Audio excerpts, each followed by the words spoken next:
நமச்சிவாயம். ஜெய் வராகி. உலகம் முழுவதும் வாழக்கூடிய நெக்ஸ்ட் ஜென் நேயர்கள் அனைவருக்கும் உங்கள் தாம்பரம் வாராகி ஈசனேசன். மே மாதம், இந்த மே மாதம் எல்லாருக்கும் எப்படி இருக்க போது 12 ராசி அன்பர்களுக்கும் மே மாதம் என்ன சொல்லுது? மெயினாக இந்த மே மாதம் சனி செவ்வாய் சேர்க்கை. பொதுவாக ஜாதகத்தில் எந்த இடத்துல எடுத்துக்கிட்டாலும் சனியும் செவ்வாயும் அந்த ஒரே கட்டத்தில் சேர்ந்து இருப்பார்களே, ஆனால் அது ஒரு மிகப்பெரிய தோஷம் அப்படிலாம் சொல்கிறாங்க. என்னை பொறுத்த வரையிலும் அது தோஷம் மூல நூல்களில் கூட அப்படித்தான் இருக்குது. ஆனால் அதை தாண்டி எப்பெல்லாம் இந்த சனி செவ்வாய் சேர்க்கை இருக்கோ அப்பெல்லாம் ஜெயிக்கக்கூடிய ஜாதகம். நான் நிறைய ஜாதகங்களை நான் உதாரணமாக சொல்லுவேன். யாருடைய ஜாதகத்தில் எல்லாம் சனி செவ்வாய் சேர்க்கை இருக்கோ கஷ்டப்படுவாங்க, நான் இல்லைன்னு சொல்லலை. ஆனால் அதை தாண்டி ஒரு கட்டத்துக்கு மேலே வின் பண்ணக்கூடிய ஜெயிக்கக்கூடிய ஜாதகமாக அது மாறிவிடும். ஒரு யோகமான ஜாதகமாக அது மாறிடும். ஃபைட்டிங். சனி ஸ்லோ பிளானட்டு, செவ்வாய் ஃபாஸ்ட் பிளானட்டு. அதனால் இவங்க இவங்க எடுக்கிற வேகத்துக்கு கால நேரமும் ஜாதகமும் ஸ்பீடு கொடுக்காது. என்னெல்லாம் நினைக்கிறோமோ அதெல்லாம் காலதாமதமாக நடந்துக்கிட்டு இருக்கும். அதனால் அது நமக்கு எதுவுமே நடக்காத மாதிரி தோணும். இதுதான் அங்கே இருக்கக்கூடிய ரகசியம். ஆனால் பாருங்க அன்பர்களே, இந்த சனி செவ்வாய் சேர்க்கை குருவுடைய வீட்டில் நடந்து இந்த மே மாதம் 26ஆம் தேதி முதல் குரு பயிற்சி நடந்து குருவும் சனியும் சந்திச்சுக்கிறாங்க. செவ்வாய் வெளியில் வராரு. அப்போ இந்த மே மாதம் வான்மண்டலத்திலே ஆகாயத்தில் ஒரு அதிசயம் நிகழ்கிறது. அது இந்த மே மாதம் நடக்குது. மெயினாக நமக்கு குரு பெயர்ச்சி. 12 ராசி அன்பர்களுக்கும் இந்த குருவால் என்னெல்லாம் மாற்றம் வரப்போகுது, என்னெல்லாம் மாற்றம் நிகழப்போகுது. அதோட கூட சூரியன் உச்சமாகி முதல் 15 நாள் உச்சம் பெற்றிருக்க போகிறார். அப்புறம் வைகாசி பிறந்த உடனே ரிஷபத்தில் உட்கார போகிறாரு. ஆட்சி பெற்ற சுக்கிர பகவான், சுக்கிரன் ஆட்சி பெற்றிருக்கிறார். அப்போ பல பேருடைய தலையெழுத்துக்கள் மாறும். பலருடைய தலையெழுத்து மாறும். ஒரு புதிய வாழ்க்கை ஆரம்பம். ஒரு இடம் மாற்றமாக இருக்கலாம், வேலை மாற்றமாக இருக்கலாம். புதிய வாழ்க்கை ஆரம்பம். ஒரு இடத்துல முன்பின் தெரியாத இடத்தில் உங்கள் வாழ்க்கை தொடங்க போகுது. அப்போ இந்த மே மாதத்தில் சனி செவ்வாய் சேர்க்கை இருந்தாலும் பலரும் நீண்ட நாள் போராட்டங்கள் வெற்றி பெறும். யாருக்கெல்லாம் பார்க்கலாம் வாருங்கள். கும்பராசி என்பர்களே, மே மாதம் ராசியில் இருக்கக்கூடிய ராகு அதிர்ஷ்ட ராகுவாக மாறுகிறார். கும்பராசி என்பர்களே, ராசியில் இருக்கக்கூடிய ராகு அதிர்ஷ்ட ராகுவாக மாறுகிறார். அது என்ன சாமி அதிர்ஷ்ட ராகு? சார், நீங்கள் நல்ல உயர்ந்த இடத்துல நீங்கள் இருந்திருக்கலாம், ஒரு வசதி வாய்ப்போடு இருந்திருக்கலாம், செல்வாக்கோடு இருந்திருக்கலாம், அதிகாரத்தோடு இருந்திருக்கலாம், நல்ல பதவியில் இருந்திருக்கலாம். உங்களை தரத்தரன்னு இழுத்துட்டு கொண்டு கீழே விட்டது யாரு? ராகு. ஒரு சாதாரண மனிதனை உயர்ந்த நிலையில் கொண்டு போய் உட்கார வைக்கிறது, நிமிஷத்தில் உட்கார வைக்கிறது ராகு.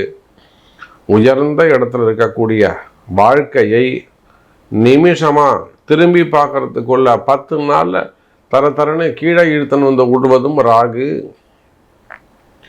அப்போ கும்பராசி அன்பர்களே, பலவிதமான ஏற்ற இறக்கங்கள், பலவிதமான எதிர்பார்க்காத ஏற்ற இறக்கங்கள். நான் இப்படி ஆவன்னு எனக்கு தெரியவே தெரியாது சாமி. நான் எல்லாமே பாசிட்டிவாக தான் நினச்சேன், நல்லது தான் நடக்கும்னு நினச்சேன்.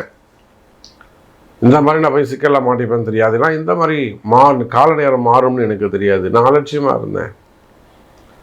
இப்படியெல்லாம் இந்த ராகுவால் பாதிக்கப்பட்ட கும்பராசி அன்பர்களே, நிறைய விஷயம் நடந்து போச்சு. நிறைய சொல்லலாம். எதிரிகளுடைய தொந்தரவுகளாக இருக்கலாம், அதிகாரம் பண்ணுறது, பிளாக்மெயில் பண்ணுறது, மிரட்டுறது. அதே போல் மெயினாக பிளாக் மேஜிக், செய்வினை கோளாறுகள். உங்களுக்கு தெரியாது, செய்வினை கோளாறுகள், எதிரிகள். நீங்கள் அந்த மாதிரி நினச்சி பார்க்க மாட்டீங்க. ஆனால் அக்கம் பக்கத்தில் இருக்கவங்களாக இருக்கலாம், சொந்தக்காரங்களாக இருக்கலாம். மெயினாக உங்களால் லாபம் அடையக்கூடியவர்கள், அப்போ பிளாக் மேஜிக் சம்மந்தப்பட்டது மெயினாக செய்வினை கோளாறுகள். அதே போல் நிறைய அன்பர்களுக்கு வீடு இடமே தோஷமான, ஒரு சுபிக்ஷமே இல்லை, ஒரு வளர்ச்சியே இல்லை. அப்போ செய்வினை கோளாறுகள், இடதோஷங்கள், அது விவசாய பூமியாக இருந்தாலும் சரிதான், கம்பெனிகளாக இருந்தாலும் சரிதான், இடதோஷங்கள், பூமி தோஷங்கள். அப்போ இந்த ராகுவால் ஏற்பட்ட கண்ணுக்கு தெரிஞ்சு நேரடியாகவோ மறைமுகமாகவோ ராகுவால் ஏற்பட்ட பிரச்சனைகள் இருக்குமே, ஆனால் அதெல்லாம் இந்த மாதம் உங்களுக்கு வெளியில் போகக்கூடிய ராகு உங்களுக்கு நல்லது செய்ய போகிறாரு.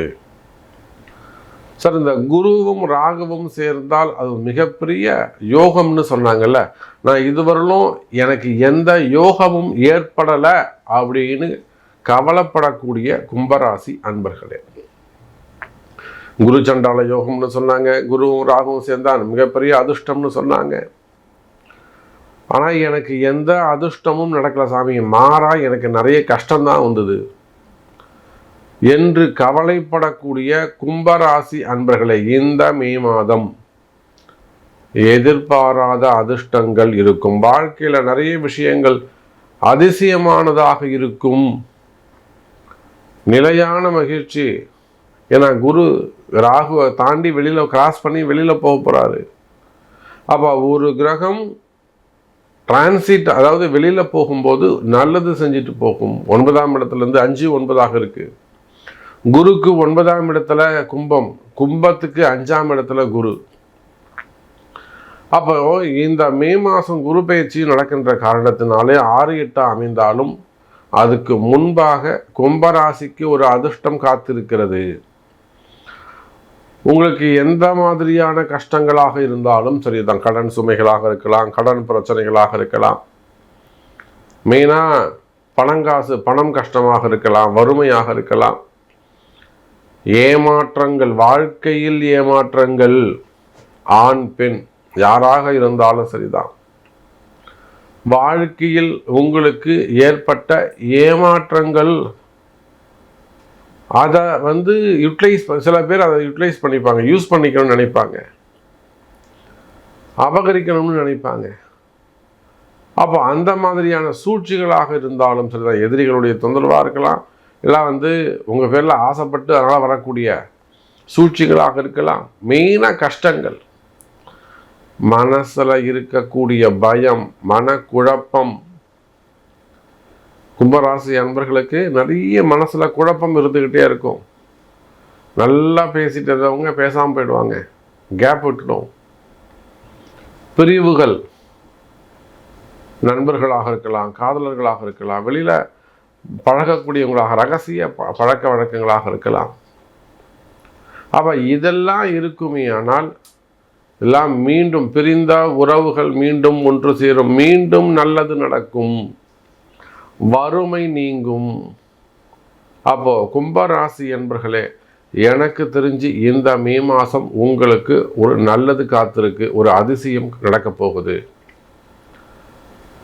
அது உங்கள் ஜாதகத்துக்கு உண்டா? அப்போ நீங்கள் என்ன வழிபாடு செய்யணும், நீங்கள் எந்த தெய்வத்தை பிடிக்கணும், நீங்கள் என்ன பரிகாரம் செஞ்சால் அந்த அதிர்ஷ்டம் உங்களுக்கு கிடைக்கும் என்பதை அறிந்து செய்வீர்களே, ஆனால் நீங்களும் அதிர்ஷ்டசாலியாகலாம், நல்லது நடக்கும். கும்பராசி அன்பர்களே.